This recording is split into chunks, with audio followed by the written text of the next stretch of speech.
Hey, what's up, y'all? I'm live here on DFWRadio.com. You are tuned into the Zamir Watson Show.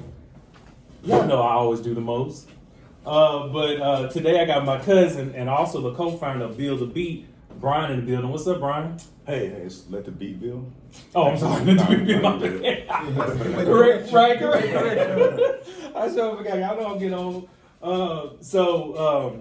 Yeah, I was researching your company and looking at it. So if you could just tell everybody a little bit more about what you do and why you founded the company. Yeah, so I have a background in music production, about 20 years. And so I have a friend that I met back when we started working together about 20 years ago that I hooked back up with right before COVID hit. And we decided to work together on working with music and children. Well, not really children at the time, really college students. Right. So we did this event at TCU where we had the producers on campus at TCU kind of have like a beat battle where we filmed it, and we kind of framed it like a television show where each producer got to do an interview, tell a little bit about themselves before the competition. We filmed the whole thing, and there was a winner and all that good stuff. So from doing that, it led to opportunities at different schools like Cedar Hill and Lancaster. Yeah, I saw that too. I was like, oh man. Mm-hmm. Yeah, because I know during COVID, everybody was doing like, I know they came up with the Versus thing and all this stuff. So, were you all planning on doing something like that before, or just kind of came up as the COVID thing for? No, it kind of evolved. We didn't really think about young kids. We were really focused on producers, honestly, at first, because we both were producers. And it kind of evolved into the focus on kids. And when we did put focus on kids, we learned that most of the adults and the teachers in that space were into this thing called social emotional learning. SEL is what they call it. So SEL is just what most good parents just fundamentally try to teach their kids anyway. So we baked some of those lessons. We baked some things into our music that kind of taught kids lifelong lessons while learning how to make music. That's the part I liked. I was like, all right now, come on. Yeah, but I think that's important too, because I think, especially with everything going on in the world today, people kind of neglect children. Because I know that was kind of my focus too in the beginning, which it still is a little bit, but mine is just a different way of reading. I know a lot of kids don't read as much, but I'm still trying to get back that focus. But when I saw that, when you was saying you touch children, especially dealing with mental health, I was like, yes, because we need that a lot. So if you could touch on a little bit more about the mental health part, like why did you feel it was important for? So mental health is well, to give some context, man, we went to a breakfast earlier this summer. Right. And in it, it was like all the leaders, mental health leaders of Dallas. There's probably about 20 people in the room. One of the people in the room was the superintendent of DISD. And one of the things I'll never forget her pointing out, it was right after the shooting at the Allen. The Allen. Mm-hmm. And she pointed out how she had about 140,000 kids she's responsible for in the whole city of Dallas. And she said that she needed to know it was important for her, but she can't, but she wished she could know the mental health state of all of her students and all of her staff, you know what I mean? And so, I mean, that right there, we felt like that before she said that, but we could just sense the mental health for students was important coming out of the pandemic, what we were seeing in the school, the way the kids were pre-COVID and after COVID. There was a big difference of engagement. A lot of the kids seemed, I could say, more difficult to deal with, to be honest with you. Now, I'm not a teacher, but we work with teachers. We have about 20 people that we contract. A lot of them are teachers. And that summer coming out of COVID, particularly the girl I worked with, said this is the worst she's ever seen it. It's just as far as the behavior of kids. Yeah, I think COVID, I think it tested all our mental health. Well, mine wasn't, I mean, honestly, mine wasn't tested in that way, in a bad way. It actually did me some good, because I think COVID mentally for me kind of helped me focus on more on trying to get stuff, or how should I put it? See stuff that I didn't really see before, I guess that makes sense. And actually, COVID was part of the reason why, which helped me finish that book fast, my first book, because I was able to get a lot of stuff done. The only downfall for me, I think, that messed with me a little bit was the health part, because I work out a lot, so I can go to gyms, but because all the gyms club, like, I'm losing weight. But so other than that, I think it was good in a sense. I will say another part of my mental health, I guess, was affected by the pandemic was you couldn't see your family as much. Right. So that kind of bothered me because I'm real close to my family, and my father was getting older at the time, and I was like, okay, I can't go home. I mean, we talk on the phone all the time, but it's different talking and seeing. So that part did, but yeah, a lot of people was affected mentally by the pandemic, no matter how old they were. Yeah, absolutely. Like you, man, it was a gift to us too, man, because it happened right in the middle of us preparing to go and work in the school for the first time. We had never done it, and so while we got approved to do a program with the school, there was a waiting period for us to be approved vendors, is what they called it, and that's when COVID hit. So whenever it hit and we found out we weren't gonna be able to do that, we sat back because we didn't want to stop working, and we realized all these things we didn't even have, bro. So like we ended up building a whole curriculum, you know what I mean, that would last for 52 weeks or a whole school year. We ended up fleshing it out much more. Right. So when we did get back to getting to work, we had such a good program that we ended up getting an award for our partner of the year. I think I saw that, yeah. We just did a good job over that summer, dealing with about 400 or 500 kids, and everything was just very effective. So our first year out the gates, we beat a lot of people who've been around 30, 40, 50 years. All right, now come on. Yeah, but see, that's I like that kind of stuff because I feel like people don't invest in, because I was reading something like, even for me, like I feel like people don't invest in the youth like how y'all do as much as they need to, especially with everything going on, not just even the COVID stuff, just everything, like kids who come from single parent homes or, Roman Street. I can go on, there's a long list of stuff. So I like that y'all doing that, and I also like that y'all using different ways to try to get kids, kind of like how, like I know for me, I use what I'm doing now in entertainment to try to help people escape reality for a little bit, but also send messages that will also help improve their spiritual, mental, and physical health. And speaking of that too, so going forward, I'm sure you got some plan, but are there other ways you're going to incorporate different things to try to get the youth more involved musically, or just? Yeah, we got big plans. We could probably talk about the plans for a long time, but just to high point some things. We have I Am Music Festival that we've been working on for years too. The I Am Music Festival is basically going to be like what you have in Austin, but in Austin it's about tech and music. This would be about music and mental health. So what we do is we're going to bring all of the mental health specialists to Dallas. We're going to bring all the big acts to Dallas. We're going to have panels with mental health specialists and people who know music. Doctors talk about the effects of music on mental health. And we look to kind of flesh that whole conversation out more. I don't think people talk about that a lot, but I think everybody knows that songs affect the way we feel. Everybody knows that life imitates art. You know what I mean? I definitely understand that, because as an artist, because I illustrate stuff too, I do feel like for me, like a lot of times when I get out of work, I'll draw, write, and all this stuff, and that's therapeutic for me, because I feel, even as a kid, it was always like that, because like, especially even more so now that I'm an adult, dealing with adult issues, sometimes I go in and get my sketchbook, just start drawing stuff, or what I'm working on now, another book or whatever, and start doing stuff like that, and I kind of forget about something that may have pissed me off earlier that day or something like that. Or not even just that, just something that makes me feel good that I draw to make other people feel good. And the same thing with music. Like you said, music, it's fine. I find it funny because it's always been these debates about, like, even with rap music, that music in general, like if you listen to gospel music, you most likely don't feel motivated, inspired, and all that. And some pop songs too.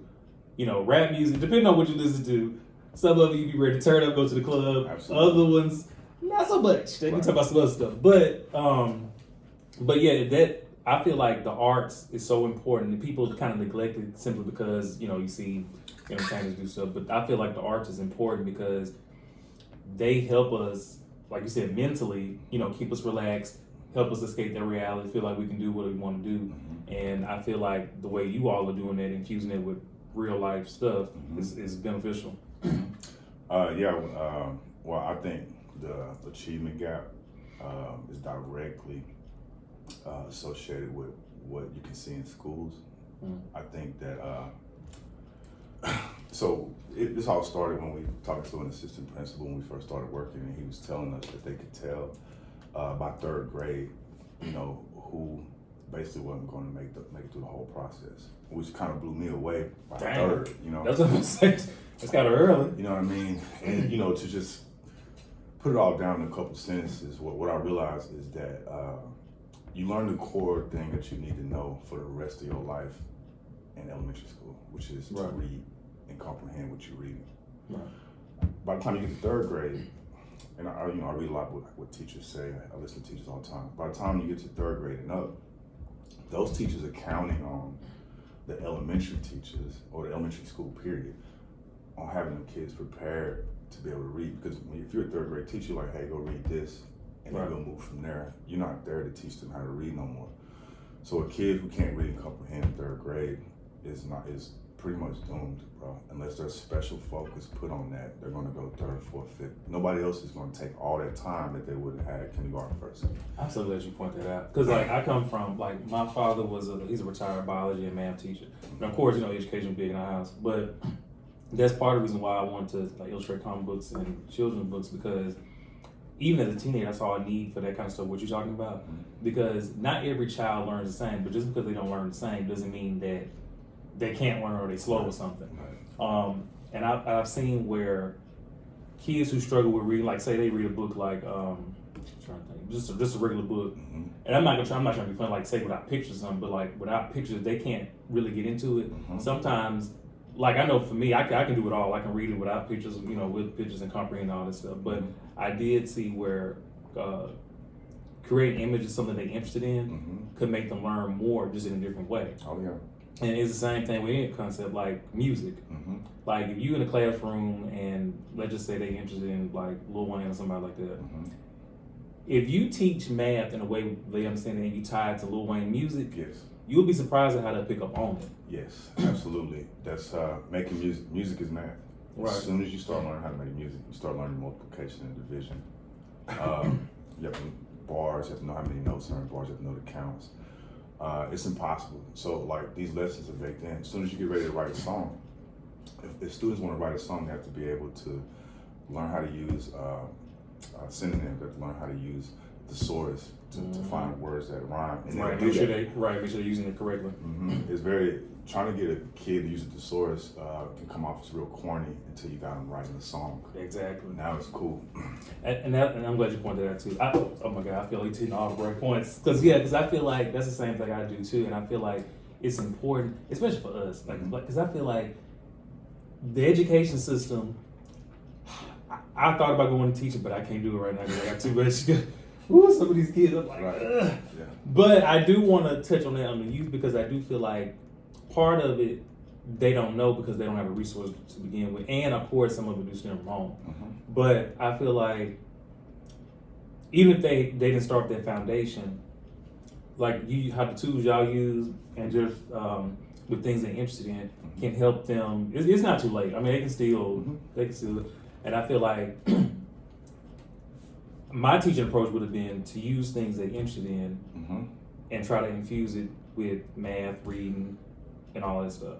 Yes, we watch it.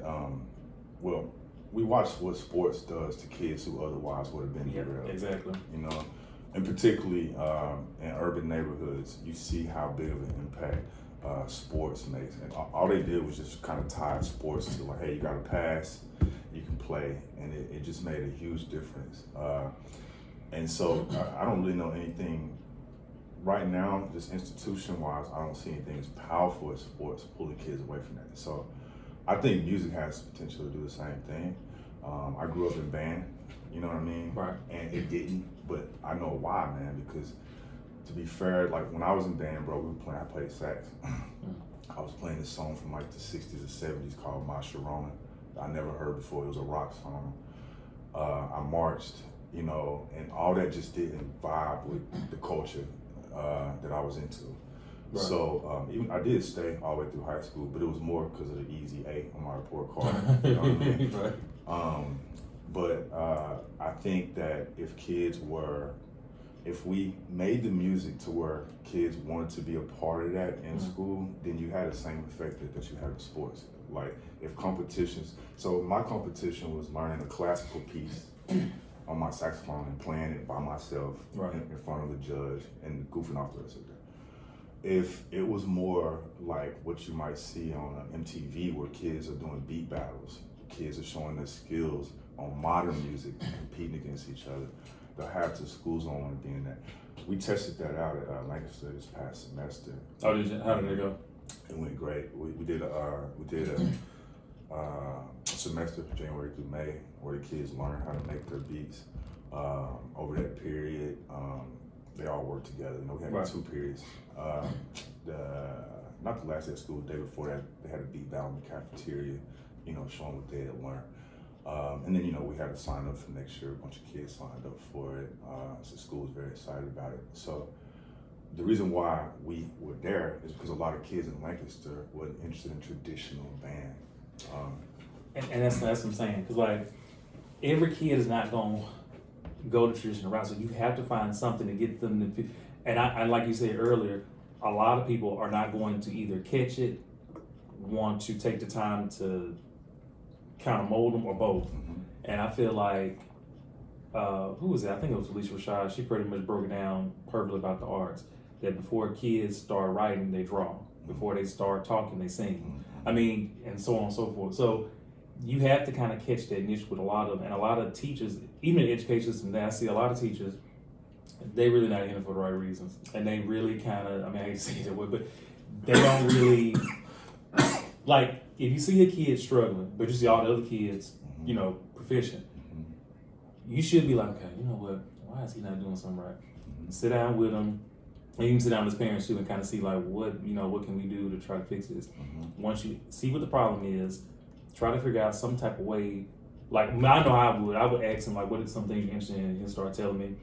I'll start taking bits and pieces of his interests or her interests and try to fuse that into, like, you know, how to solve an equation, or get them to read at least a paragraph bit by bit, or write an essay to try to get them to read about something that you're interested in. So it's so many ways they can do it, but I feel like teachers these days, they don't do it. And don't get me wrong too, I know it's hard too because the times we live in with mass shootings, some disruptive students. I mean, it can be difficult. Yeah, the parents, man, at home. If the atmosphere at home is a certain way, then your hands are tied if you're a teacher. You know what I mean? Yeah. And so, you know, I went to school in Little Gilmer, Texas, a little smaller school. What's up, Gilmer? You know what I mean? But so I thought that's how, like, fundamental school was, just everywhere. Right. But nah, man, it's same. You know what I mean? Every year, I can tell you this for sure. Every year, man. Like, so one of the cats who worked with us this summer, works with kids. He loves kids. He's from South Dallas. Real good dude. He's an artist too. Raps. He quit teaching. That's why, and then he came to work with us this summer. When I met him, I was like, hey, we got this program coming this summer, man. I know you work with kids.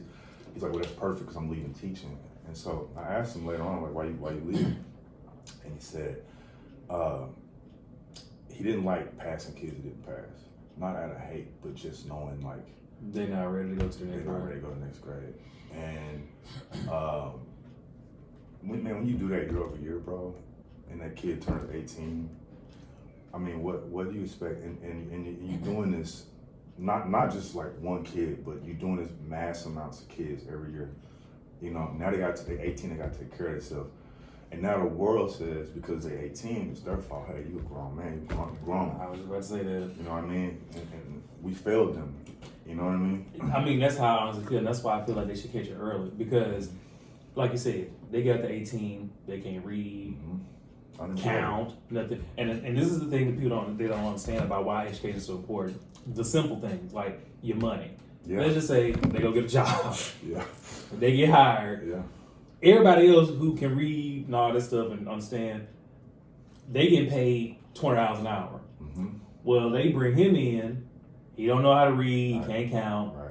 We're gonna pay you $20 an hour. Well, on his check, that ain't what his check say. His check says his pay rate is $50 an hour. Right. Or they say something completely different in his contract or however they do it. Mm-hmm. Then when he get his check, he be like, this is all I'm making? But he still don't catch it because he can't count his money. Right. And even read documents like when you buy a house, when you go get an apartment, Mm-hmm.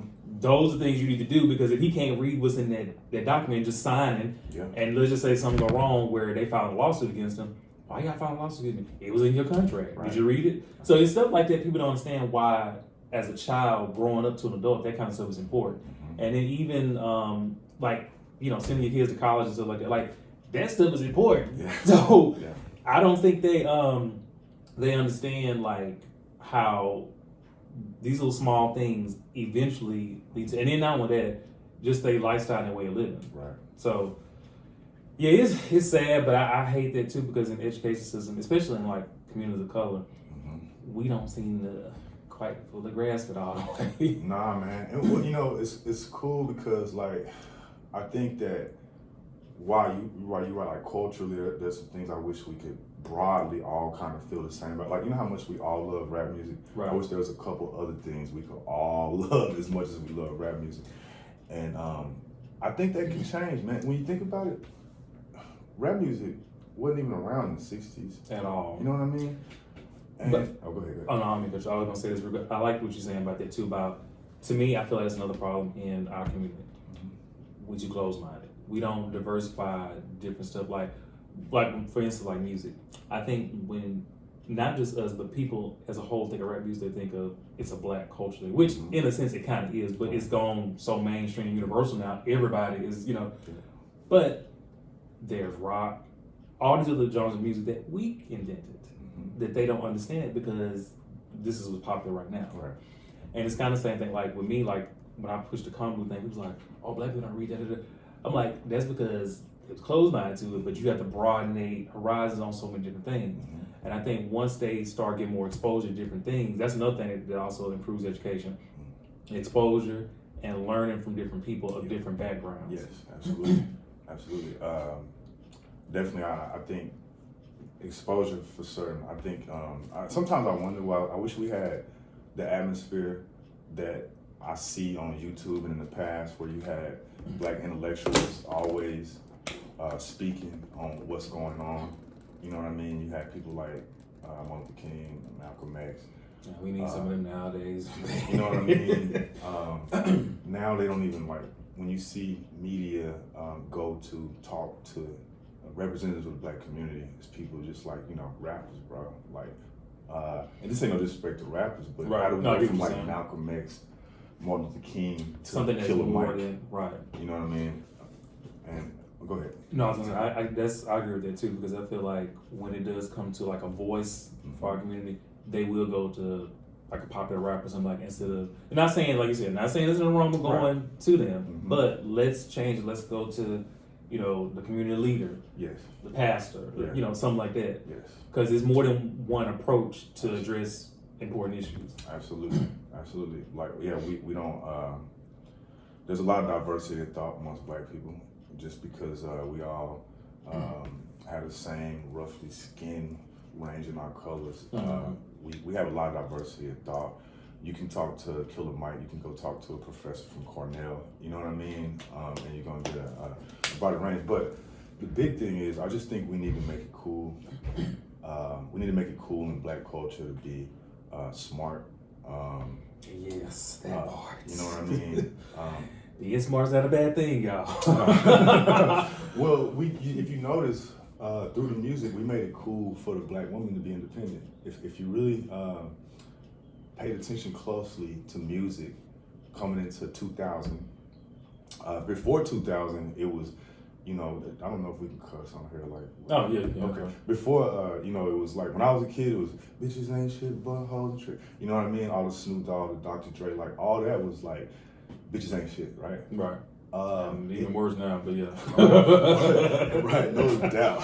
Now the girls talking, but so in the early 2000s, this narrative started. The first time I heard it, I think it was like Lil Webby. It was he had a song. Webby Boosie. Yes. Everybody was in the club. You know what I mean? And people chanted that hook so much, man, that it evolved to you be on a date with a girl, and that would be something that she said about herself to let you know that was important. Hey, I'm independent. I'm an independent black woman. You didn't even. That's hear the power of music, That's though. the power of music and how Influence. And it also showed how fast we can shape culture through music, either way we want to. Right. You know what I mean? And so I think once, one of our goals is to be able to impact that, because we still producers, we still Right. in the music industry, and we think that we can change the culture through the music. We think we can bring it back. And even if it ain't us, I know other people are working on bringing hip hop music to more of a positive space. And it ain't nothing against, like, bro, a lot of music it's music out right now, bro. So here's a true story, and you probably already know this, but it's a woman probably in her 30s right now, bro. Her son was murdered in Chicago, all right? And that violence that's going on there. Mm. His name is, I think, Tuki, all right? It's his name been a joke for years now. They're talking about rolling up that Tuka pack. Right. This is her son. You know what I mean? You can go to Apple Music and hear music talking about her son, how they killed him, how they rolled him in a pack. You know what I mean? Because they like rap singles. Right. You know what I'm saying? It's like, it's disgusting, bro. But it made money, and like nobody seems to care. You know what I mean? And all this stuff affects our culture. And it's crazy how something ironic is a comedian was making fun of it, man. But there's a lot of white music, that rock music, but they're like, hey, we won't play that here. A perfect example is this song called Fat Bottom Girls by Queen. I saw a headline a couple weeks ago. I guess for some reason Queen was back up in the headlines, I guess for their career and what they had done, right. their legacy. And going through everything, they were like, okay, Queen, y'all cool, but y'all got this one joint called Fat Bottom Girls, and this can't be part of y'all's performances and stuff. Right. That's disrespectful. Same time, we got Wet Ass Pussy is like the #1 single. I was just about to say that. But and I'm glad you brought that up too. And that's another thing I think that the youth is a combination of parenting, peer pressure. I mean, so many other things. Like I feel like with a song like Wow. Mm-hmm. When I first heard it, like everybody else, I was like, what that? So I was like, wait. So, I feel like hearing kids go around rapping about that, I'm like, okay, do they really know what they saying? Do they know what WAP is? Right. And kids don't really know what it is, Facts. but because Cardi B, Meg Thee Stallion, who are people they look to, are rapping about this. And don't get me wrong, I'm not saying Cardi and all them are supposed to raise your kids. Mm-hmm. Right. But at the same time, I do feel like when you are a public figure and little kids admire you, they're watching what you do. Mm-hmm. And if you on TV saying stuff like that, they go around saying that your parents or just grown people like, where you get that from? Well, Cardi B said it. Certainly. So they gonna be like, well, Cardi, and I put like this, you would never see somebody like, you wouldn't see Alicia Keys rap singing or something like that. No. So I think, and that's not saying one is better than the other, it's just that we have to be careful because teenagers especially are extremely impressionable and influenced by everything you do. Absolutely. I think I look at it kind of like porn, to be honest with you. I'm not the one, I would never be like, let's outlaw porn. Let's erase it, right? Right. But let's not have porn on 3 o'clock when all the kids get home on mainstream television. You know what I'm saying? Like, let's let that have its place. You know what I mean? So stuff like Wet Ass Pussy and the stuff today, like, I'm in the right place, that shit hard. Like, if I'm in the club and Ski come on at the right time, we all adults, Turn up. I might not feel the same way. But if I see kids hitting the Ski, you know what I mean? It just gives me a different feeling, just like it would be kids watching porn, so to speak. Right, it's just like, I remember, and I know you remember because you're about to use the same age as I am. Like when Tip Drill came out when I was back in high school. Okay, so I remember when that video came out, because, BET and Cut had the little segment, they got rid of it like 20 years ago. But anyway, when that video came out, it made headlines. Now, I'm kind of like you, this is my thing. I would never outlaw some like porn and stuff like that because it's adult entertainment. It's not children's entertainment. Right. So when I saw it make the headlines, like, oh, well, Nelly's talking about this and kids. I'm like, first of all, why is a 10-year-old up watching that at 3 o'clock in the morning anyway? Right. And I feel the same way, like, with video games, movies, and stuff like that. Like, I know this one lady, she made a big complaint when she went to see the first Deadpool movie. I'm thinking, because I saw the woman standing in line, this was like back in 2015, 16, something like that. And we were like, why is she taking him? And the dude even told us that, ma'am, are you okay with him seeing this? He said, this is rated mature. She's like, oh yeah, I take my kids to go see Superman and stuff. I'm thinking, lady, this ain't no Superman. So, but okay, so once everybody got in, midway in the movie, literally this woman got up and walked out. So when we left, the people was talking about how the woman caused the scene. She was like, why would y'all let it? I'm like, lady, it said mature audiences only. Facts. That means if they 18 or younger, they don't be seeing it. Because there's some stuff in there that, may not be appropriate, but see, it's stuff like that people don't really pay attention to because, like I say, young girls, and girls are very impressionable. Hearing Cardi and Meg rapping about that, what do you think they're going to go out there and do when they get older? They don't think it's okay to be this way. Absolutely. And even though Meg and Cardi are like that, that's what they're rapping about, so they put it out there, this is okay to do that. Absolutely. So, and, it's not to shame them like that, but I just wish sometimes with certain female rappers, there's nothing wrong with doing that because, like I said, everything is restricted for certain audience. But I wish sometimes they would come out with something just a little bit different, like how Missy Elliott used to do back in the day, Queen Latifah. Right. There's nothing wrong with, rapping about WAP, but don't make WAP don't think you rap about. Right. Absolutely. Absolutely. And then, just make rappers like this all the time. Rappers would have, when we were kids, rappers would have stuff that wasn't appropriate for radio singles, and then they would have stuff that was appropriate for radio singles. Same thing with R. Kelly. R. Kelly would have stuff that you wouldn't, you know what I mean? You gotta listen to it. You gotta wear a condom, listen to R. Kelly on the radio, on the road.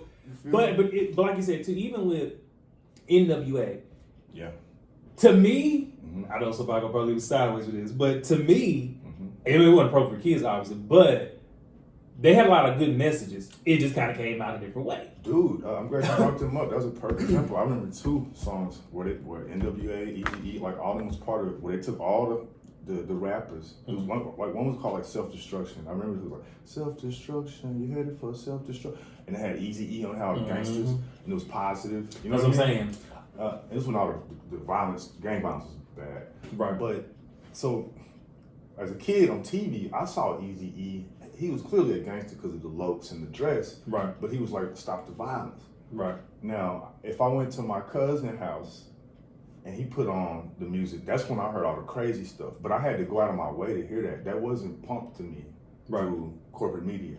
You know what I mean? I had to go find it. Or like you said, your parents had to take you somewhere where this was going on. Right. And that's been a big change that kind of went kind of unnoticed. Is that when we were growing up, bro, the FCC filtered everything. Wasn't nothing going to get to our eyes or ears without going through a filter. Right. You know what I mean? They did a lot of Right. And today they like that. And I feel like it's how should I put it? Well, I feel like this.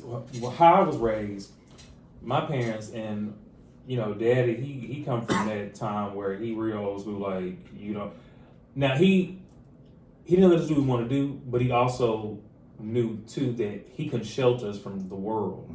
So that's where right and wrong come into play. Right. And then plus me and my sister never did do nothing to get in trouble no way. And then I knew, for me, I wasn't that kind of person to go out and be doing everything I see on TV. Because I knew it was wrong, and then too, my dad like been slap the shit out of me. Right. So I just never had a desire to do that stuff. But I was exposed to all kind of stuff growing up as a teenager, just from people in the community and stuff like that. But I knew just because they doing it, the reason I do that, because you go home and dad, if I know you do that, he gonna mess around and knock your damn head off. Right. So I never did do that kind of stuff. And then as I got older, even more so, because I knew I wanted to be somebody. So I was like, I ain't doing none of that. But a lot of kids I know don't have that structure at home or strong will to resist stuff, to say, you know what, just because they rap about this, I'm gonna do this. And then even like I was saying, NWA.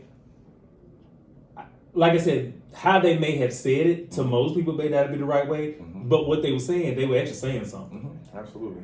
And I think that's a difference too. You know, maybe someone could work on how they put it out there versus the. But at the same time too, like I said, I'm not against it either because I feel like everything has a rating system. Yeah, exactly, bro. Rap about whatever you want to rap about, man. For freedom of speech, I believe in that. I believe in freedom of expression.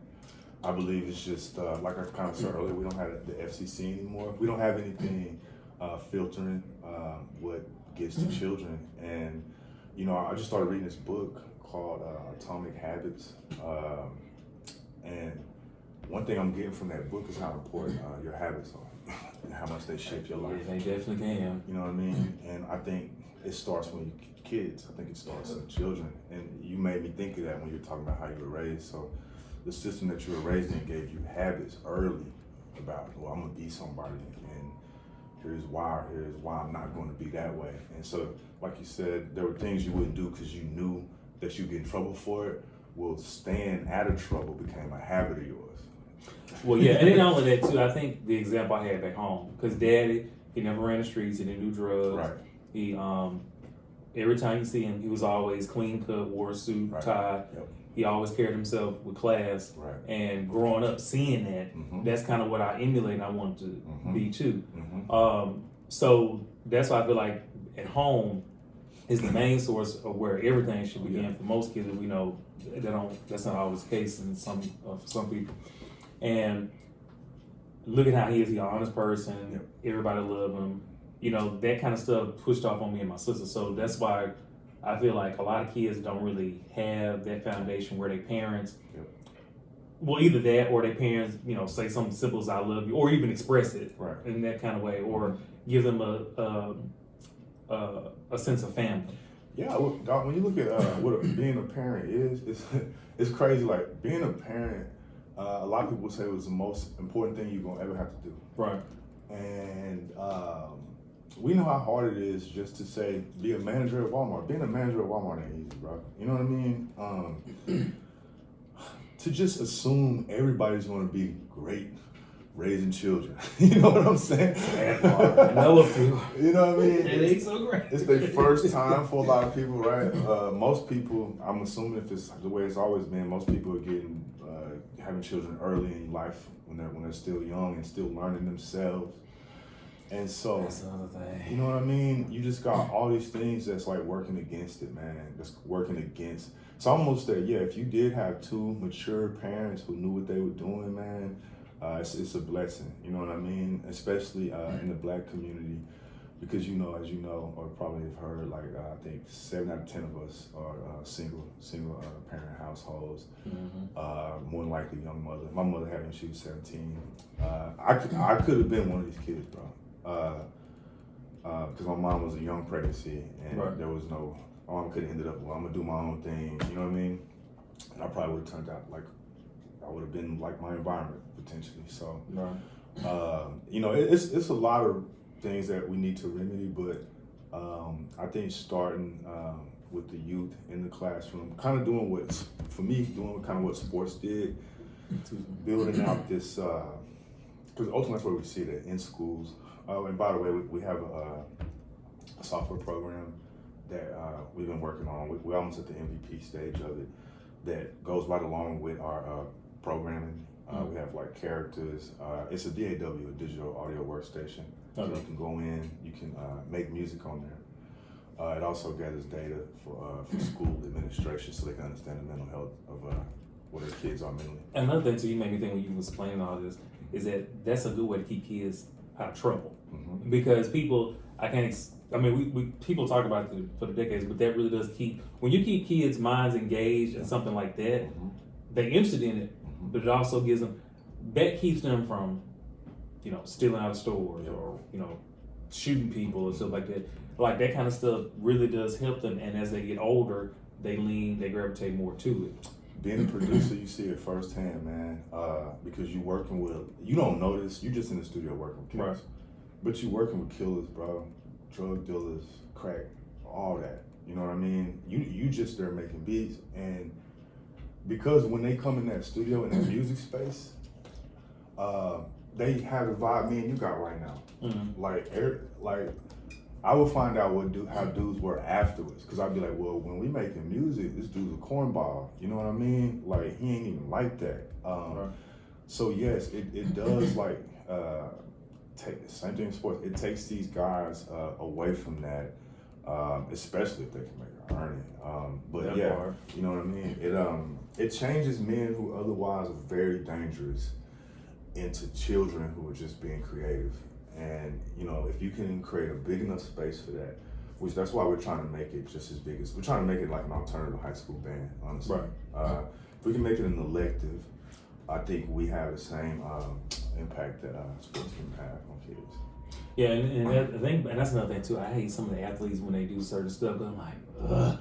Because they don't realize how influential they are toward all these young people. Because even when I was growing up, like obviously, you know, Michael Jordan, Magic, Shaq, Charles Barkley, all of them were like big figures that we all looked up to. Now, granted, too, like I said, I think our minds is a little bit different too, because they weren't the only ones I looked up to. I looked at the men in my community, like my daddy, Right. teachers, other men who did prominent stuff in the community. Right. That stuff also impacted me, and I think that's the problem. Like you were saying earlier, they don't have that diversity way of thinking or balance to say, this is not the only way to succeed. This is not the only way to look at stuff, and they don't really have it. And I feel like that's why I try to use everything I do in media to try to open their minds to something different, and not just do the traditional thing that's what's always expected from our community.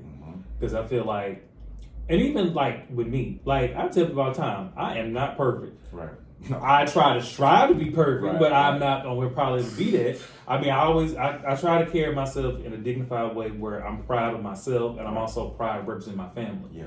But like I tell them too, you know, where I want to have fun and stuff, yes, I have my ratchet moments. We go out, we go kick it and stuff like that. But I'm not a bad person. I don't do nothing crazy or nothing like that. And I feel like it's always more than one way to do something. Yeah. And you don't have to put on the front or be fake about it. You don't. And I think in our community, it's so difficult sometimes now, especially because of how some of us grew up, the environment we came out of, and then just the stuff that we consume. Like I look at like I said, not all rap music is bad. I mean, it's some of it I listen to, and I'll be like I said, I have my ratchet moments. Yeah. But I would never push that off to the youth that, you know, listen to something that's crazy. No, you know. So growing up, what I always heard, this narrative when I was a kid, people would ask, "Hey, is rap affecting the way the black community acts or the kids?" And then what I would hear is you heard the rap. BT did a special. They had all the rappers up there, Master P's up there, T.I. was up there, and you know what it changed to is well, we from this place, and we're just reporting and writing about what we see. Right. You know what I mean? Which wasn't a lie. Art imitates life. You know what I'm saying? That's the part that never got brought up. It got squashed on, bro, these dudes ain't doing nothing wrong. They just writing about where they from, which is true. They are just writing about where they from. And to some degree, there's nothing wrong with that. But No, because I'm gonna say this real quick. Yeah. What you're saying is true because, like in the early days, like Snoop and all them, they did rap about that kind of stuff, but they weren't rapping about it, telling them to go do. What they were saying was, "This is what I did. This is how I changed, and this is what I'm doing now." Facts. You know, obviously, rap came out like when I was probably a baby, but I do remember my dad used to rap it. "Don't push me, cause I'm close to the edge. I'm trying not to lose my head." That song, it's like a jungle sometimes. It made me wonder how I keep from going under. So yeah, it was framed like that. Like, man, it's tough where I live. I can't believe it's this bad here. I can't believe I ain't crazy yet. And like you said, hey, this is what I went through. This is what I witnessed. Now it's more of a glorification of it. Every rapper is a kid. I was about to suggest that's the problem nowadays. Is that you look at all these younger rappers. That's all the time. I'm gonna go shoot them in the street. I'm gonna do this. So, in so many words, you telling the public, this is what I'm still doing. Yes. Now add that with. You know, we sat with the chief of police several times at Dallas. He told us this summer. Comes in, he tells us all. To my head.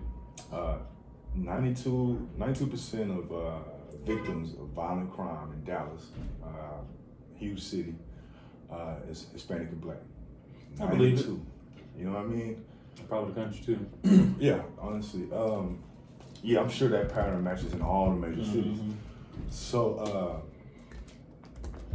when you got that much, when you got us being the victim of all this murder, and you got the music glorifying it, you know what I mean? That's always been the argument. And what you hear is from intellectuals as well. Causation doesn't mean that you have it's the same cause. Basically, you can't tie them two together. Right.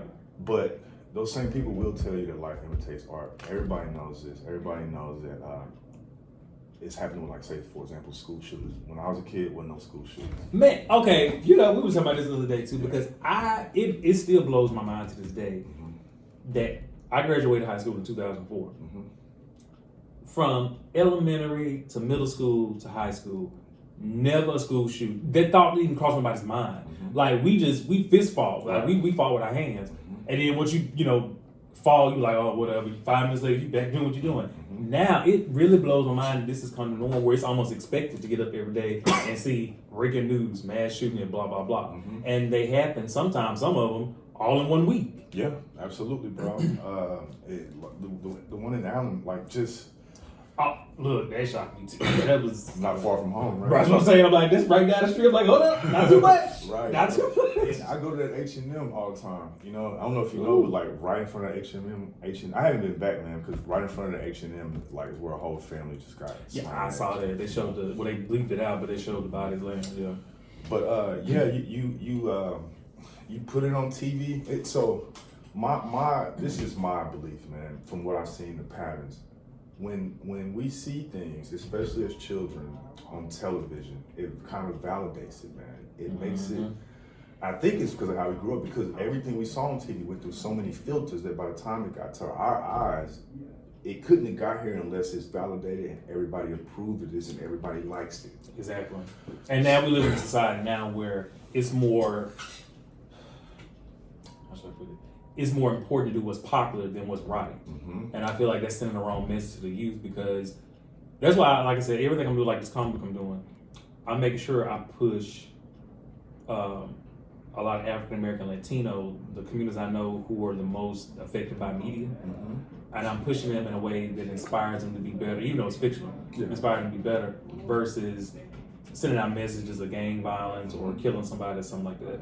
And we really think everything I do with media, I try to send it to everybody of all backgrounds, but even more so certain ones I know who need it the most. Because, and that's why another thing too, I talk a lot about diversity and inclusion in the industry, because it's so important. People don't understand that when people see themselves in a certain way in any type of media, like, okay, for example, President Obama, I always use as an example because I grew up with men like President Obama, so that was nothing new to me. Right. What was new to me about President Obama was the fact that he was getting national attention in that way, because black men for so long never got that. Right. I mean, it was there, but it was like Martin Luther King. Yeah, he was okay. Right. But now that you have a man who's running the country, something that had been done before, I thought that was good, because black boys get to see something different other than athletes, rappers. And I'm not saying there's nothing wrong with that. I mean, everybody got that, but I feel like black men, we never looked at as being intelligent or carrying ourselves well or speaking well or being able to do something like run a country. And I feel like that to me spoke volumes about what seeing is believing, art imitates life, the media, what it can do when we do it the right way. Absolutely. Barack Obama, I think, like you said, did have that positive effect.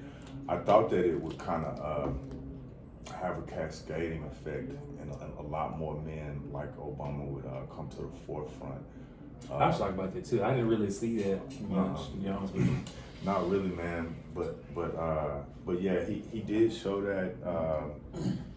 I did hope for that, but I know that we need more. We need more of that. I think Barack Obama was proof that America had taken a step forward. Become more open-minded. You know what I mean? To give not only was he a black man, but bro, the dude, his name was Barack. Well, coming out of Iraq and all that crazy stuff, and September 11 being done by Muslims, you know what I mean? Right. For a man named Barack Hussein Obama, because you know how scary certain people are, rural Right. people who don't see people like this that much, and he got a name like that. Exactly. Because mine the same way. Because like my name is Zamir Yasad Watson. My Right. first and my middle name is Middle Eastern, but my last name is English. Yeah. So they're like, where you from again? For sure. I'm sorry, what was that? Yeah, I can see that. Yeah. I know. And then my skin tone, so they like, Oh yeah. where you from? Let me see your birth certificate. Oh man, I bet you got that all the time. I didn't know that. Yeah, I bet you got that all the time. Man. Yeah, and then, but my family on my mom's side, like, well, you know, my dad's side, you know how they are. Mm-hmm. Obviously, they black, but my mama's side of the family, we come up with a blend of like Creole and stuff like that. So, obviously, skin tone's gonna be different. But despite all that, I just feel like I try to use media to inspire people and motivate them, but also entertain them. Because I mean, you know, I don't want to come off too preachy to people because they be like, oh, they trying to tell us what to do and stuff. They trying to tell us how to eat. Right. So I don't want to come off too preachy. So I also do want to entertain them, which is why in 2024, the books and stuff like coming out,